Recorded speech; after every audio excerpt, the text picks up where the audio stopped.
Nous allons voir dans cette vidéo les 4 profils d'acheteurs. Et bien, commençons directement. Il y a 4 profils d'acheteurs ou de vendeurs, ce sont d'ailleurs les 4 profils psychologiques de la vie en général. Alors évidemment, on n'est jamais l'un ou l'autre complètement, on est un peu des 4, mais il y a quand même toujours une dominante. Et même si l'on aime penser qu'on est tout à fait différent de son voisin, certes, on est quand même tous uniques et heureusement, il y a quand même des grandes lignes de comportement. C'est ce que nous allons voir. Alors, qu'est-ce qui constitue ces 4 profils? 2 axes. Le premier axe est le fait que l'on soit plutôt introverti ou extraverti. Vous êtes introverti, vous êtes plutôt calme, peu bavard, voire réservé, en tout cas prudent, formel.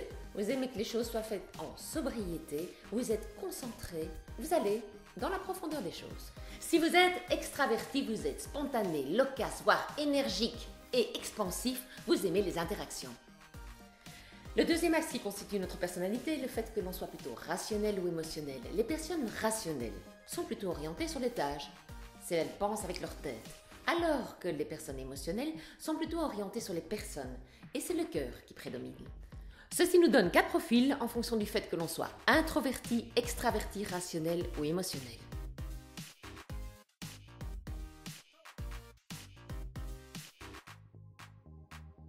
Si vous êtes analytique, vous faites partie du groupe de la population le moins représenté. Un peu plus d'une personne sur 10 l'est. Par contre, en immobilier, vous êtes surreprésenté, car vous avez de bons revenus. Issus du monde bancaire, médecins spécialisés ou avocats. Détaillé, précis, consciencieux, bouloteur, voire perfectionniste, vous êtes prudent, vous n'aimez pas vous tromper. Vous aimez les choses claires, nettes et précises, factuelles et même chiffrées. Vous aimez la discrétion, la sobriété et n'aimez pas que l'on vous presse à la décision. Quelles sont vos forces? Vous êtes compétent, organisé et savez vous entourer des bonnes personnes. Vous savez analyser et voir si l'achat est un bon choix. Quels sont les risques? À poser trop de questions au vendeur, vous allez le décourager d'y répondre et de conclure avec vous. Par ailleurs, vous n'aurez quand même pas 100% des informations. En immobilier, ça n'existe pas. Et donc, vous allez avoir énormément de mal à vous décider. Et à force d'attendre, vous risquez que le bien vous passe sous le nez. Mon conseil, pensez que la majorité des gens n'ont pas votre profil et utilisez votre capacité analytique pour trouver le leur.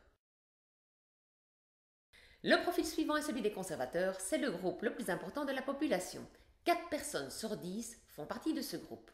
Introverti, mais émotionnel. Vous êtes plutôt issu du monde fonctionnaire ou administratif, vous êtes le bon père de famille. Vous appréciez la qualité, l'ancienneté, les valeurs sûres, les valeurs tout court d'ailleurs. Vous aimez les procédures et que les choses se passent à votre rythme et surtout étape par étape. Quelles sont vos forces? Vous êtes courtois, humble, ponctuel et plutôt organisé. Quels sont les risques? Vous n'aimez pas changer et encore moins déménager, ce qui pose problème en immobilier. Par ailleurs, vous n'aimez pas que l'on vous bouscule à la décision, or à l'achat, il faut souvent aller vite. Vous risquez donc de passer à côté du bon bien. Mon petit conseil est de ne pas vous focaliser sur le déménagement afin de ne pas vous stresser inutilement et de vous faire aider par votre notaire pour vous rassurer dans les étapes, même si elles vont un peu vite. Le relationnel a ce profil fort sympathique que 3 personnes sur 10 ont. Plutôt extraverti et émotionnel, vous êtes à l'aise. À l'aise en société, d'ailleurs, vous aimez être avec les autres et vous aimez qu'on vous regarde. Plutôt dirigé vers l'avenir, vous aimez d'ailleurs les nouveautés, les gadgets, voire carrément fashion victime. En tout cas, vous n'êtes pas insensible au changement. La ponctualité n'est pas votre fort, mais qu'à cela ne tienne, vous savez communiquer et sourire et rallier les autres à votre cause. Vous êtes jovial, cool, enthousiaste, vous savez prendre des initiatives et être créatif en termes de négociation. Quelles sont vos forces?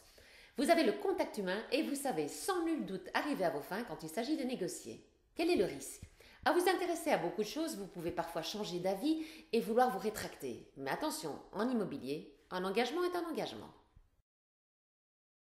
Les entreprenants ne représentent que 2 personnes sur 10 dans la population, mais sont certainement surreprésentés en immobilier, car il s'agit des chefs d'entreprise, des leaders, des commerciaux, des personnes qui ont des moyens d'acheter et de vendre.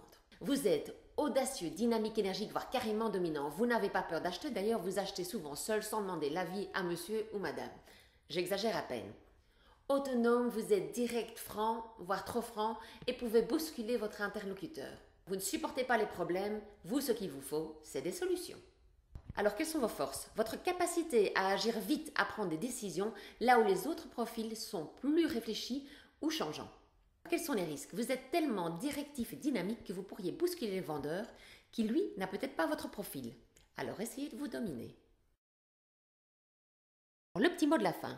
Bien sûr, on est tous différents, mais qu'on le veuille ou non, on a quand même une certaine dominance, un profil, une façon de se comporter qui peut faciliter les relations ou non.